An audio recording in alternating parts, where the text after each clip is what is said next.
storytelling can actually affect the brain. The emotions that we can conjure up with a good narrative, releases certain endorphins and adrenaline, dopamine into our brains that helps facts stick. You can't look at Malala and say, I see hope in her. Yeah. Hope is an interpretation that you construct about her possibility that by definition doesn't exist yet. The most powerful institution when it comes to bringing about shifts in our culture, it would be media. It's a big responsibility to think about what these images that we're putting into these shows are. Are you going to tell a story about coping in a post-COVID world?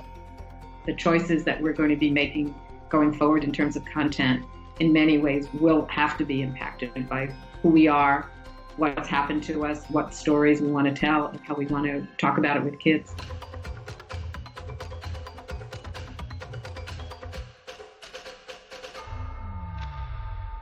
Thank you to the Society for Research for Child Development for having us and for allowing us to talk about this important topic. I've got a great group of people, interdisciplinary, and this is a conversation roundtable.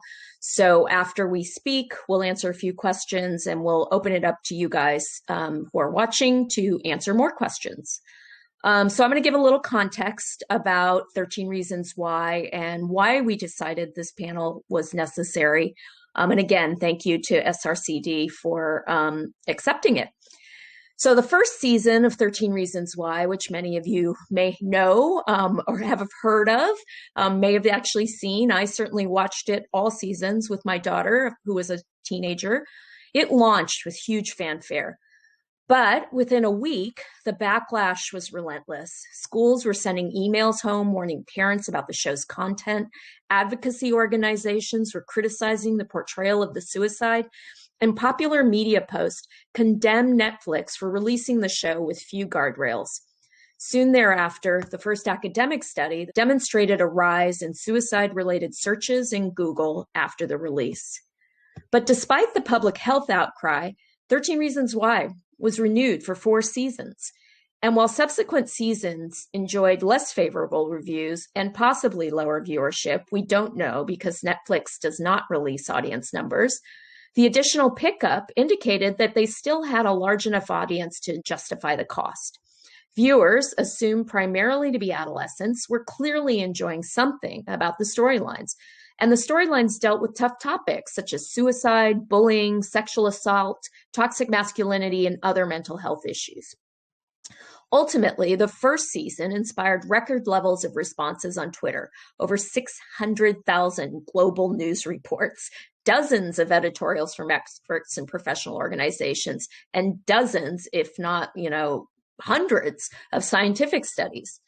In the context of increasing suicide in young women, in the U.S., concerned advocates speculated that vulnerable adolescents may have been subject to copying Hannah's suicide, but others suggested that watching the show could support meaningful conversations and increased empathy for suicidal persons, not to mention a way to possibly reduce stigma and open the conversation for anyone who were feeling the kinds of feelings or had gone through some of the issues that the characters had gone through.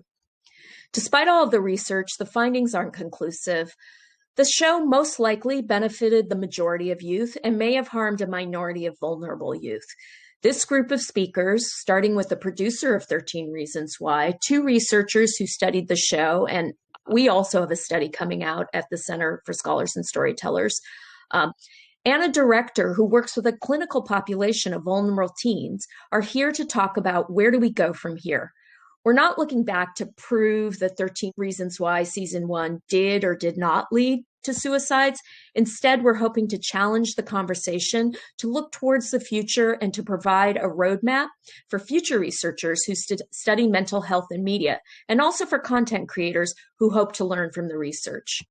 So to kick off the conversation, I'm really pleased to introduce my friend and incredible content creator, Joy Gorman Wettels, producer of 13 Reasons Why and the Apple TV series Home Before Dark. She's going to talk about the creative team's intent with the show, the work they did before, during, and after season 1 to bring in expertise and to help vulnerable youth. So I'm going to hand it off to Joy now. Thanks, Joy. Thanks. Take it away. Thank you all for having me. Our intent very early on with 13 Reasons Why, it wasn't a secret that this book had remained on the young adult bestsellers list for 10 years. It had been published in 35 countries. My longtime collaborator and dear friend from college, Brian Yorkie, and I had developed a mental health rock musical for Broadway called Next to Normal that won the Pulitzer. We had always been very moved by and personally touched by mental health stories and stories that put children and their struggles at the center in a very realistic way. We felt that the ongoing response to this book, and having been a bestseller in 35 languages, and so many letters to Jay Asher, the author, that said this book saved my life, along with Selena Gomez and her mom, we all felt that this was a really powerful IP at a time when, social media was sort of taking over kids' lives, and online bullying was becoming sort of this a new thing that our generation wasn't privy to. So we set out to make a very authentic, very raw, very honest portrayal of what we felt kids were actually living through at this time in the culture. In doing so, we did tons of research. We brought in very early on, alongside our writer's room, Dr. Rana Hu, a Stanford psychiatrist, Dr. Helen Su. She was in charge of guidance counselors in the Bay Area. We also had Dr. Hedrick of Cedars-Sinai, who was an adolescent psychiatrist. And we brought in those experts pretty early on to read all of our scripts and to advise with us. Our writer's room was cast with a very diverse group, both generationally and ethnically, and also in terms of life experience. We had more than one suicide survivor in that room, who were very instrumental in the decisions that were made in the creative. And truly, what we always set out to do is make a show that had kids feel that they were not alone. Brian, I think growing up as a gay teenager in the late 80s and early 90s, did not have a role model to look at. Many of us didn't. We certainly never had seen sexual assault portrayed when so many of us had endured that. So, we were very authentically and honestly diving in to make a show that could create conversation between generations, that could give kids something to reach up to, that would present fictional but truthful scenarios for kids and parents and educators to talk about before kids have to walk into that situation on campus, and something that could hopefully provide tools to an audience and create conversation where there had been stigma. We had a lot of consultants, even just as before and after the show came out, who for whom stigma was the most difficult issue for their family. One of our season 2 consultants, Suzanne Timms, was a mom who had reached out to me after her son, Isaiah, died by suicide, and her daughter was enduring the trauma and grief of that loss, and was at a school where the educators and parents forbade her and Isaiah's friends to talk about the loss because of fear of contagion. And she wrote to us and said that, her daughter was on a track to Isaiah's fate. And when they were able to sit down and share the show with her together, it allowed them to open up a conversation that the community wouldn't let them have, and it empowered them. So, that was always the intention of the show. And we absolutely kept vulnerable youth in mind and had very, deep debates with our consultants throughout the course of the series. And every choice that we made was very, thought through.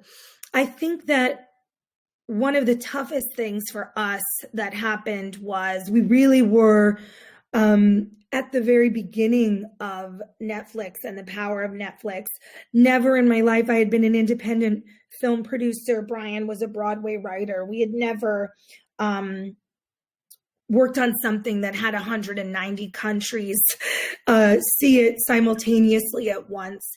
And when I realized the potential power of that, I did go to Netflix with partnerships. I reached out to Jed Foundation. I reached out to Crisis Text Line. I showed all of them the show in advance. And I explained to the Netflix communications group that we needed to have a TVMA rating and a warning on the show. Although there wasn't a technology that could lead all of the audiences to a local hotline number, what they were able to do is, in conjunction with us and with Crisis Text Line and some of our consultants, build a database, and they were willing to put at the end of every episode, "You're not alone, go to 13reasonswhy.info and find help." We were far more deeply involved than a typical creative producer who makes the show and moves on would have been in that whole campaign. We made Beyond the Reasons every season, which was a discussion piece. Another, I think, really, really important storytelling point for us was that we were telling the story of a girl whose bullying, shame, and sexual assault drove her to suicide because she was not invited to share her pain. And that came from very real research, from watching films like Audrey and Daisy, from writers in our room who had endured that kind of struggle. And it was important to us that we let the audience make that decision and watch Hannah and her struggle in a way that would both bring radical empathy to their experience. And it was very important to us that we showed the very, very ugly, horrific, painful bridge from life to death, because many survivors and experts who watched different cuts felt that if we didn't show that ugly bridge from life to death, we were then glorifying Hannah by making a show about a beautiful girl who left a set of tapes. And that was a really, really difficult decision to make. And many, many people weighed in on that decision. And we knew that that decision was not going to be for everyone, but I can say that when I think of Isaiah's classmates, when I think of the fan letters from a little girl like Layla, who came to the set one day and handed us a note, who said, I thought suicide was an option. And after watching this show, I realized how hard it is to do, how hard it is to watch, and that suicide is a permanent solution to a temporary problem.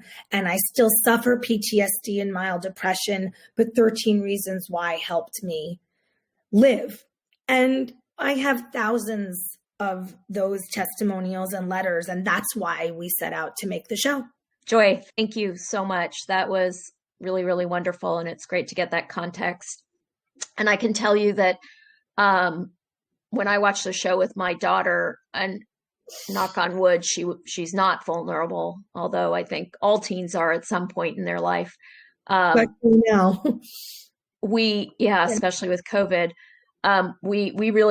she brought up things to me that I know for sure she wouldn't have talked to me about without the show. So, and we'll be talking about conversations that many people reported they had with their families after the show.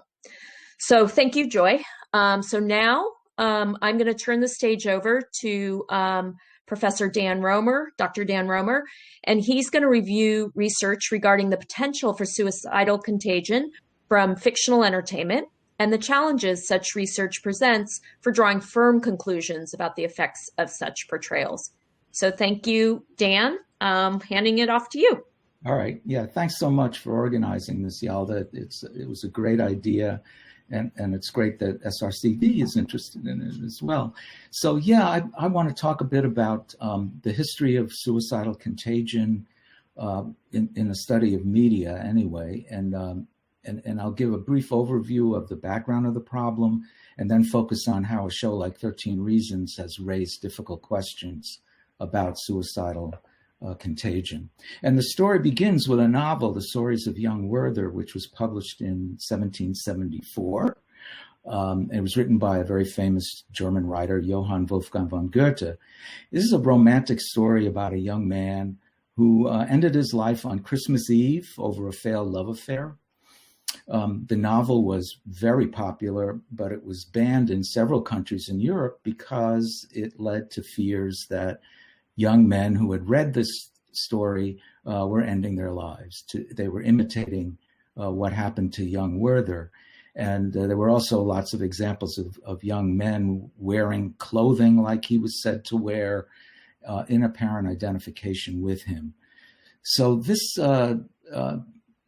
situation, this historical event, sort of stayed in the background for a long time. Some researchers had talked about it. But in the 1970s in the US, a sociologist named David Phillips coined the term Werther effect to describe the effects of news reports, primarily of suicide, often of famous people like Marilyn Monroe, who when she died, it was felt there were a lot of suicides that followed that event. And there's been, celebrity suicides since then, like Robin Williams, that have gotten a lot of attention because they seem to have, his suicide seemed to be followed by others. There's a very famous case of what seems to be a way to prevent suicide contagion, which happened in relation to news reporting. This happened in Vienna, where there was a case in the late 1980s of young men ending their lives by jumping in front of the subway trains there in that city. And the newspaper there, or several of the newspapers, were very big on reporting on this, showing pictures and so on. And so some people went to the newspapers and said, maybe you shouldn't be reporting that. And so they stopped, and the suicides by this method declined. And that gave people the idea that we need to give reporters recommendations for how they should handle the reporting of suicides when they report them in the news. And so there were recommendations developed both in Europe and the US for reporters that said that they should stay away from glorifying suicides, making it look like a solution to life problems, so that if there are vulnerable people among the consumers of news who, have a pre-existing vulnerability to suicide, that they would not imitate this act as a result of learning about it from a news story. And in addition, they recommended against explicit portrayals of the method because this would provide information, obviously, for people who want to end their lives. So you shouldn't show the railroad tracks where some people had previously ended their lives, or show a bridge where people had jumped, ending their lives, and showing pictures of actual suicides was also recommended against. So, and then finally, as we now know, there was a recommendation to have information sources for people who are contemplating suicide, which led to suicide helplines now almost always being included in news stories. That's all a result of this change that happened as a result of various very highly sensational stories in newspapers. So this then got complicated because someone in Vienna, ironically, named Thomas Nieder-Krotenthaler and his colleagues showed that, not all news stories about suicide are harmful. You can have news stories that feature testimonials or other kinds of information about people who contemplated suicide and then didn't do it.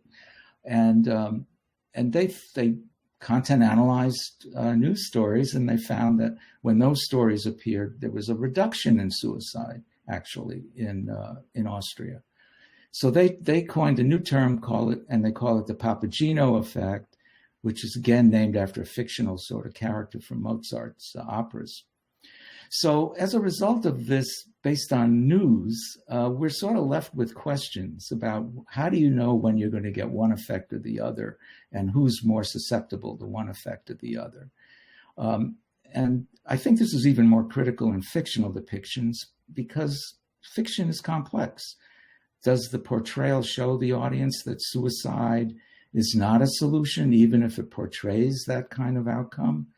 And so 13 Reasons had many characteristics that could trigger concerns about either kind of response, either contagion or a helpful response, because it, as Joy has just said, it dramatized a lot of problems that young people are facing. So it would be nice if we had a clearer understanding of the factors that lead to harmful identification with a suicidal character.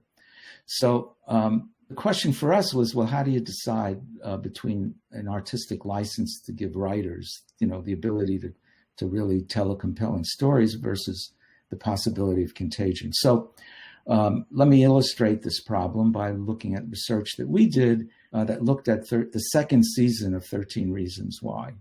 So we surveyed a sample of young people before the second season, 18 to 29-year-olds. And so we had a whole bunch of people that we could then look at before and then interview right after. So let's look at the first slide. If you can put that up for me. Yeah, so here's what we found. Students, even before the second season, were at higher risk in our sample of 18 to 29-year-olds because they report more suicidal ideation, even before the show, before the second season. And what you see here is a very dramatic difference depending upon how much of the show they watched. So if they watched some of the show, the students, the red line, their ideation increased. And if they saw the whole show, it actually got lower than it would have been if they had not watched. And there wasn't much of an effect for the ones who were not vulnerable. So this suggests that the second season helped actually some of the viewers.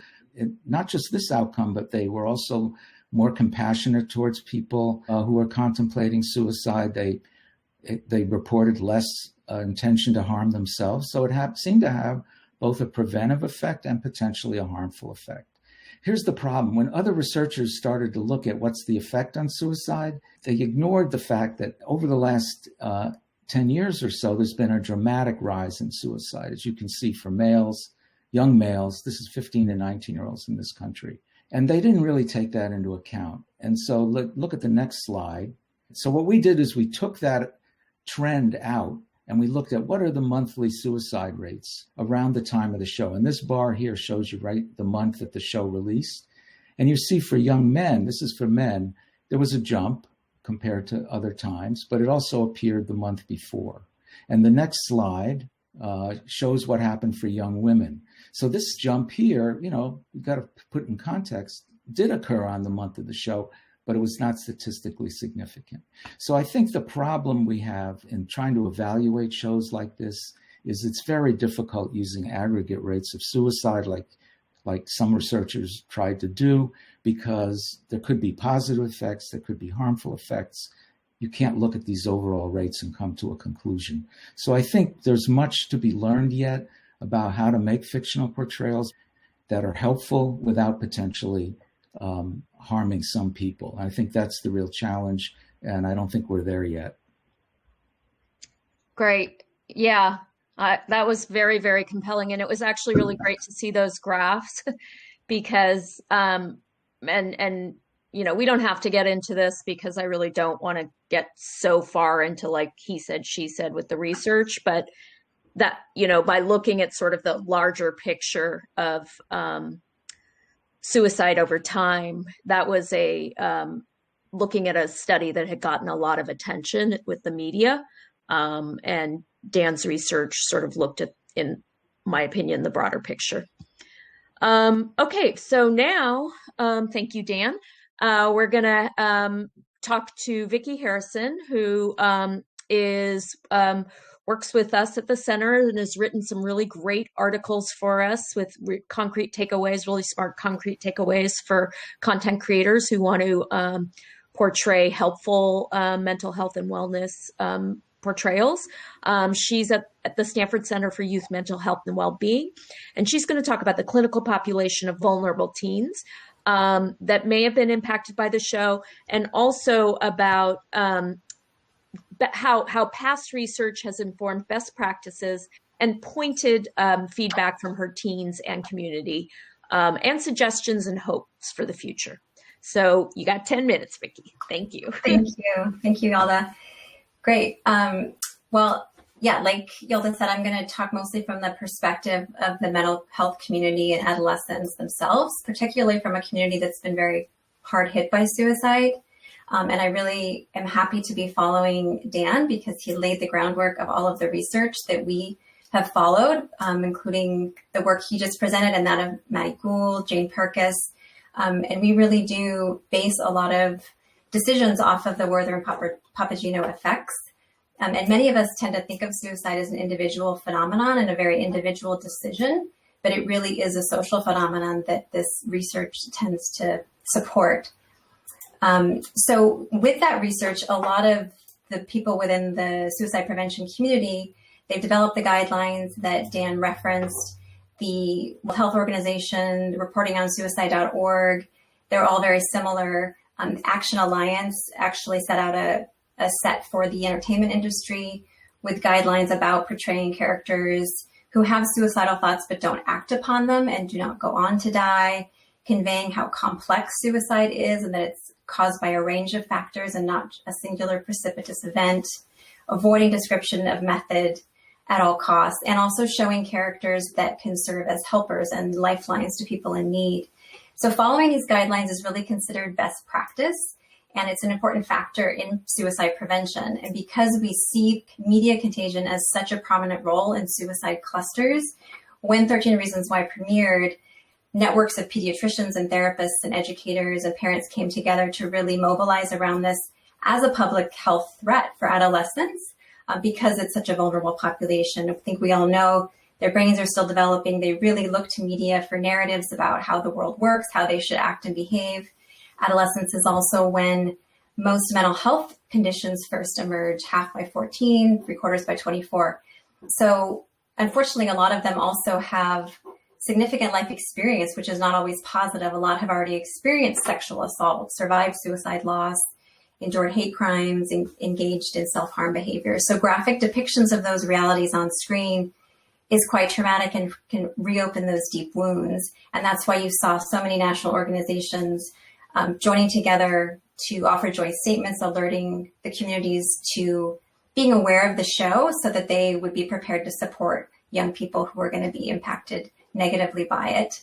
Over the course of the show's airing, we were working closely with young people. We do a lot of youth co-design work, and we worked with some young people who do have this life experience of surviving loss in their communities and survive some clusters. And it inspired many of them to work proactively with the news and entertainment media to try to ensure that more lives aren't impacted negatively or lost because of the contagion effect. And they did see it as a very well-produced, popular, binge-worthy show with very alluring characters, but it also exposed very raw and scary vulnerabilities for them. And it really wasn't just the suicides that they took issue with. It was really the characterization of mental health on the whole. They even wrote or created a 5-minute video that we produced on our website talking about this. So they have their own voices out there.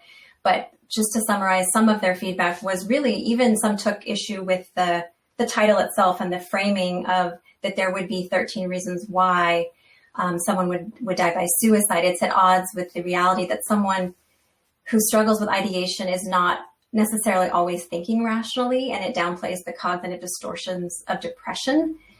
They were also frustrated with the portrayal of teachers and parents and how they seemed not to be helpful. And it really undercut the role of parents and school counselors as capable helpers that teens can go to for help. And from their firsthand experience in a community where there had been a lot of loss, they've really seen administrators and teachers work around the clock to manage communication, protect family privacy, mobilize counseling, take down locker memorials, and follow guidelines when there were suicides in their school. And then, of course, many were concerned with the graphic depictions of sexual assault. They thought it seemed a bit unnecessary. One quote here from one of our advisors, I'll just read. At the end of the day, the producers of 13 Reasons Why seem to believe they're saving more people than they're harming, but when people are dying and positive effects of the show are ambiguous and unquantifiable, it is difficult to justify this stance. It's morally wrong to air a show that can trigger suicidal behaviors. The loss of human life should outweigh any other motivation to keep the show running. There are simply not enough conversations about suicide in the media that are productive, accurate, and responsible. Suicide can and should be talked about, but in a way that encourages help-seeking behavior and provides options to those who feel they have none.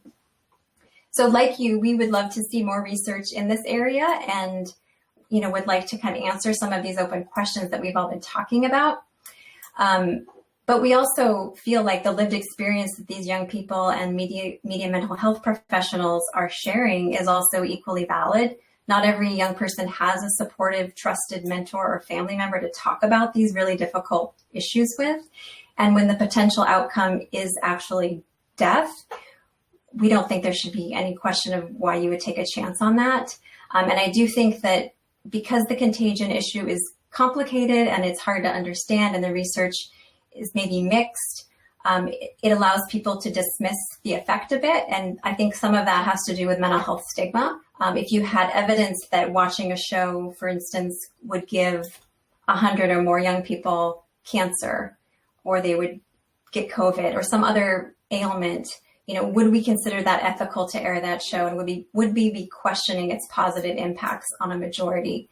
So it really is that question that we're asking, is if X number of people could die from watching a show, can that be considered a positive outcome? So we can circumvent these ethical dilemmas by actively avoiding the potential for harm by following best practices to support these healthy outcomes and prioritize our vulnerable populations. So we really want to leverage entertainment media to support youth development and promote the positive health effects. So pursuing that Papageno effect, offer intriguing, complex characters, but leading with portrayals of resilience and hope.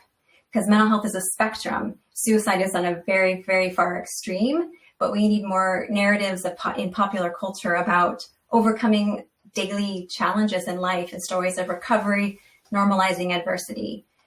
And that, I see it as a creative challenge for our colleagues in the entertainment industry, is how can you create new works of art that spur these good conversations, but stay within the bounds of what supports even the most vulnerable among us and minimizes contagion. And we're excited to continue working with all of you on that. Great. Thank you. Definitely good to have that perspective as well. So finally, I am going to introduce Drew Cingel, who is Drew P. Cingel, Assistant Professor and Director of the Human Development and Media Lab at the University of California, Davis.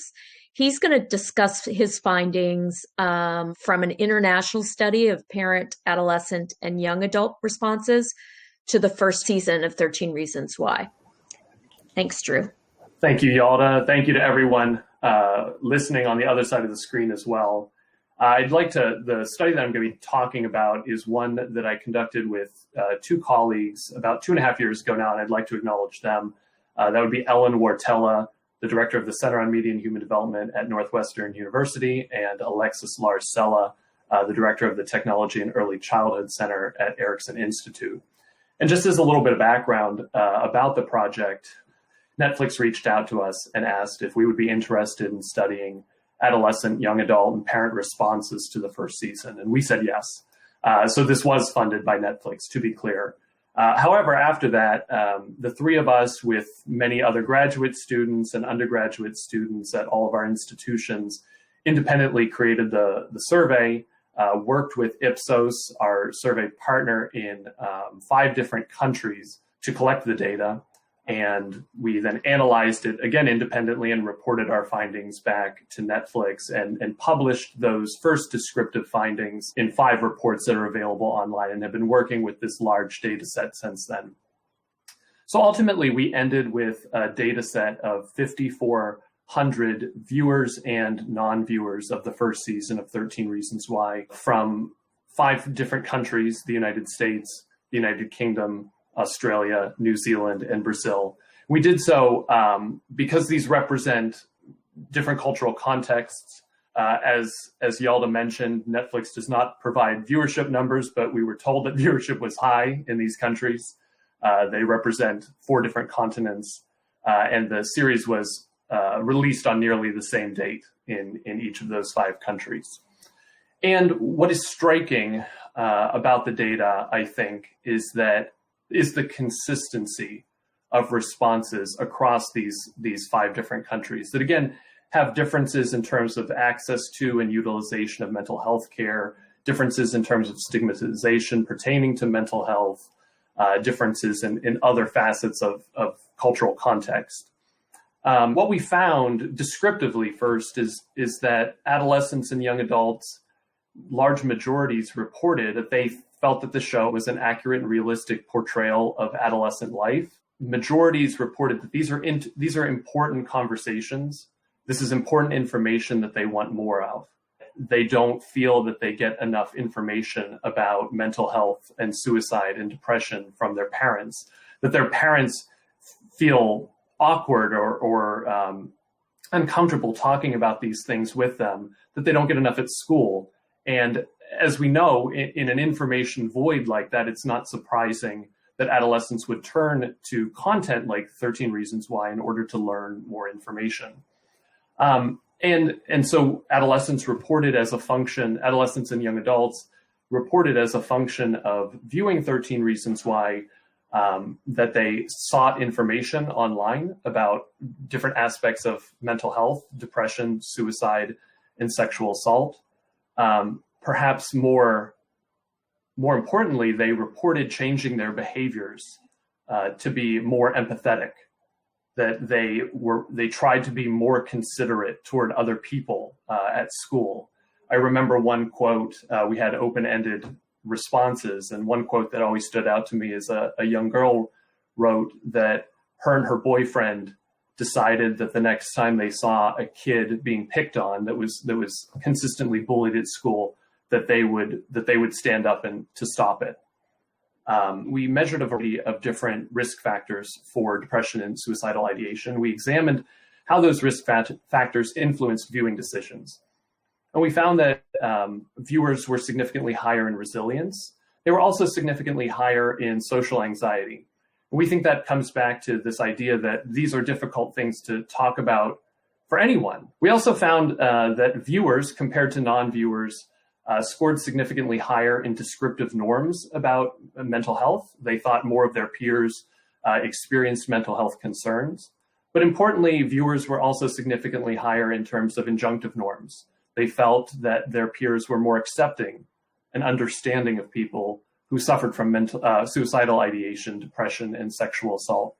And descriptive norms and injunctive norms related positively to what we called prosocial mental health related behavior. So these were reports of expressing one's thoughts and feelings about mental health and suicide to peers, to parents, to teachers, and to counselors, but to also reach out to people who an adolescent or a young adult thought might be experiencing a suicidal crisis. Vicki was speaking about creating high quality characters. We examined adolescent young adults' interest in different characters, who their favorite character was. Was it Hannah, the character who died by suicide, or Clay, her friend who dealt with the aftermath of her suicide? And what was interesting is that regardless of the favorite character, interest and identification with a character in 13 Reasons Why was related to empathic behavior, but also related to story-consistent attitudes and comprehension, that adolescents who were involved and identified with the character understood more about the reasons why somebody might experience suicidal ideation or experience a suicidal crisis. And this comes even though these two characters experience mental health very differently in the show. And so the similarity in findings, I think, is striking. The last thing that I would like to talk about, and I don't think it gets talked about very often, and to my knowledge, ours is the only study that have examined parent responses to 13 Reasons Why. But we found that parents were pretty heavy viewers of 13 Reasons Why, particularly parents of adolescents. And the parents reported that as a function of viewing the show, they felt that they had a better understanding of mental health. They felt more comfortable talking about mental health with their adolescent child. And they reported actually prompting a conversation about mental health with their child. And so having this open communication in a home about these types of topics, these tough topics that are difficult to talk about, I would view as a positive. The other thing that we found with parents is that viewers compared to non-viewers reported significantly higher knowledge about adolescent life. They felt that they had a better understanding of the types of things their adolescents were dealing with in their adolescents' lives. And as a function of that, they felt more efficacious as a parent. And so I think, rightly so, a lot of the focus on this series, both season 1 and season 2, has been on adolescent and young adult viewers, is that I think is the intended audience. But what these results indicate, I think, is that parents can gain important information from this as well, and use this show as an entry of sorts to discuss these difficult topics with their adolescent. Wow, this has been a really, I gotta say, a really great panel with a variety of views. And as I said in the beginning, the research is it's inconclusive. We don't know, and it's very nuanced. And ultimately, you heard quite a lot of research that indicated positive impact. And in fact, we have a study where we found that, and it was a randomized controlled experiment on season 3 of 13 Reasons Why, with teens watching it in real time. And we found that definitively watching the show versus people who didn't watch the show, they spoke significantly more about mental health issues, especially those related to the show. And their second most frequent conversational partner was parents. So confirming what Drew said. And I think that's a very important point. And I think that's something I hope that the industry will start to think about. So let's bring everybody back on. And we will just quickly, I'll ask a couple of questions, and whoever wants to jump in can. And we'll just do a few minutes of this before we open it up to questions from the SRCD audience. So our intent, and in fact, it came out of a think tank 2 years ago that Joy came to and Vicki came to, where we were all of us sitting and sort of arguing, and Ellen Wartella was there and talking about, there's no, we're all looking retrospectively. We don't have the randomized controlled experiment. Ours isn't a perfect experiment, but it's our best attempt to do that. And most researchers were frankly looking for negative effects, and in fact, in most media research, researchers look for negative effects. Yet there are so many examples of the positive ways that media can impact people and young people, and most importantly. So I guess I'm asking the researchers, can researchers design convincing studies to the public health and research community to understand whether and how shows that deal with adolescents' mental health and wellness impact them in both positive and negative ways? And if there are some positive outcomes, can we convince the public health community that this is a mechanism and a medium that's viable for interventions for all youth, all parents, but also vulnerable youth. Well, I can go first. I mean, one thing that we have the tools to do, and to your point, Yalda, we often measure things retrospectively, right? And we measure exposure to however many, we measured exposure as how many episodes they viewed. And I know Dan did that in his study as well. But even within one episode, there are a lot of different things that happen. And we have the ability through ecological momentary assessment to be able to measure adolescents' responses to different content in the moment in terms of how it makes them feel, in terms of their life satisfaction, their well-being, self-esteem, whatever it is.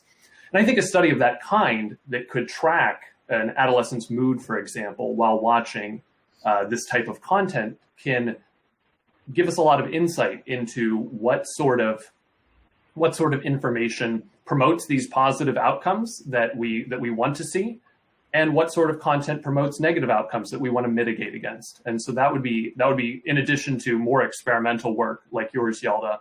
That would be one way I can see this. See providing more evidence in this area.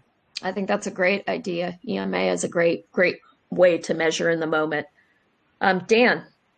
Yeah, I mean, I think it's a real challenge because ethically you don't want to show material, content, so on that could potentially be harmful. Institutional review boards don't look favorably on that. So you have to rely on content that's out there. Like in our study, we knew the second season was going to happen, and we could then watch people, before and after they watched the show to see what the impact was. So researchers have to be clever to find shows that they think have positive or negative elements, and then study people before and after they watch those. And you could use momentary assessment. I think that's a great idea. But I don't know that we're in a position, I don't know, Yalda, your study may have been careful in what it showed people so that there weren't concerns. But you'd have to be very sensitive. Yeah, it was season 3. So, and that, suicide was a minimal topic, but definitely, and we, because of Joy and Netflix, frankly, and this is what I think could happen more, we were actually able to see the show before it aired. So we knew, first of all, that there wasn't too much triggering information. And we made the decision that if someone indicated in the pretest that they had suicide ideation thoughts, that we would kick them out, that we wouldn't have them. So we tried to minimize the exposure to vulnerable youth, to very vulnerable youth. But what ended up happening, because we were able to see the show before, we were able to design our survey instrument tied to the show topics. So we were actually then able to sort of have more nuance in what we asked and not just guess. That season was all about toxic masculinity. So we were able to ask a lot around that as well. So that suggests that Hollywood needs to, give researchers the opportunity to see shows before they're aired so that they can potentially study them. Yeah. And, I was a Hollywood exec, so I understand the concerns of Hollywood too. Academics often are, when the focus is primarily looking for harm, no one wants to open up their show. They're not going to show it to a critic who's going to give it a negative review, in advance. They're going to protect their content as much as possible. So it behooves academia to work with industry and build trust which is what the center's all about. So this last question is to both Vicki and Joy, and certainly anyone else can weigh in, because I want to think forward. So how should producers of such shows, and I know maybe I'll let Joyce have the last word, who feel they are portraying the real conflicts that adolescents face today, which that show, in my opinion, was, and Drew heard it from many people around the world, it really was an important and realistic show, respond to concerns from researchers in the public health community. What could they do? I mean, Joy, looking back, we've heard about a lot of things that she did and the show did, but if someone's making a show today, what would they do? What should they do? And I'll let Vicki talk, and then Joy, if you want to Sure. Yeah. I mean, I think it's a good question.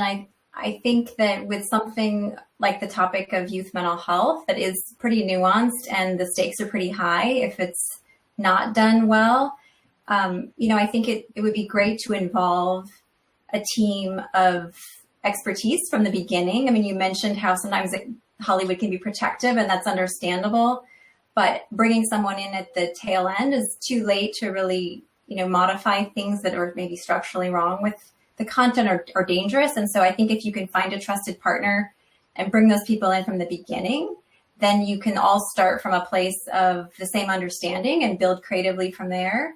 And I think also maybe if you're able to train the team a bit just on the nuances of the topic, that would help people kind of grasp the complexity of it.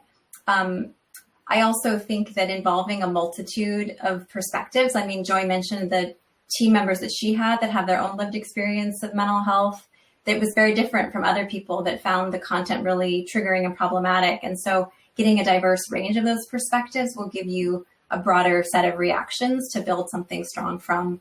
And I also just would add to, as you're looking at creating content that starts conversations, when you're starting to measure what those conversations are, how many happen, like actually look at the content of what the conversation, because we want to be sure they're talking about positive things and not like just talking to their therapist because they were broken out by this. So that's what I would say to that question. Yeah, and I would actually just add before Joy, because it speaks to what Drew was saying too, is resources, more resources around the content and making those resources accessible. So if the creative decision makers have made the decision to do a show they feel is important and compelling, and I know, Joy, you did your best within the constraints that you had, but I think we all know now that you can't go wrong with more resources and parental resources too. Well, and the truth is that we did all of the things that Vicki just said. And again, I'll just say, we didn't write a single script before talking to psychiatrists and researchers. We built a database of resources. We partnered with the American Foundation for Suicide Prevention. We partnered with Crisis Text Line. We made documentaries every single season with our researchers that talked at length about the decisions that we made. The audience didn't find as much of that as I wish that they had. And I think that was a flaw in the ODP, the originals display page, and how people were directed to things. But I also think that the show came out in the beginning of, the conversation around fake news and clickbait and, the words 13 Reasons Why got a lot of people traction if they talked about it, and the conversation was very muddied. And a lot of the good that we did just was never seen or talked about. Except by Yalda. These researchers here who like many of us who have studying it. So, it's unfortunate, but people don't want to click on the articles from mothers who thank us for saving their children's lives. People don't want to click on the letters and the tweets that say that our show was a lifesaver. But I don't believe that shows can save lives, and I don't believe that shows can end lives. I believe that we have to warn people. We have to tell them that something might be triggering, but parents and their kids have to make decisions together about what they're allowed to watch. And we can't let our kid in a closet with an iPad with a TVMA show either. So, okay. And if you were in that closet with an iPad with a TVMA show, there was definitely a resource list and a warning on it at the end that would hopefully drive you to finding that help. And that was always what we wanted and strove for. Well, I think it's a great show, so it's all about me. No, Dan, Drew, any last words? Well, I think Netflix and other, even Broadway could think about having people online ready to talk to somebody about a show. I think that's a solution. They make a lot of money. They can afford to have someone readily, don't go to this website. Talk to someone right now. I think that would be a nice. Absolutely. The one other thing that I would say from our survey is we asked about the resources that adolescents, young adults, and parents wanted when it came specifically to 13 Reasons Why. And it was very gratifying to see that Netflix took that. It took not really even our advice, but just how we described what people were saying and used that to inform the way that they presented resources in season 2 and beyond. And that's great. Now that we know that, these are things that we can do in the future, right ahead of time. And we can speak to the people who we know or who we expect to be in the audience and ask, what do you want? What would be helpful to you? Because like Dan said, the resources are there. So we just need to know what people want and how they want it to be presented. And I think we've learned a lot in the last 5 years in this area, and hopefully can take what we've learned and apply it to media content moving forward. Thank you. Thank you to all of the panelists. You really contributed a lot, and I'm glad we had a discourse of a variety of opinions, as Vicki said, and ultimately I think we know, all of our hearts and souls are into maximizing the positive impact and minimizing the harm, and we all want to support young people. So thank you to SRCD, and thank you to everyone else.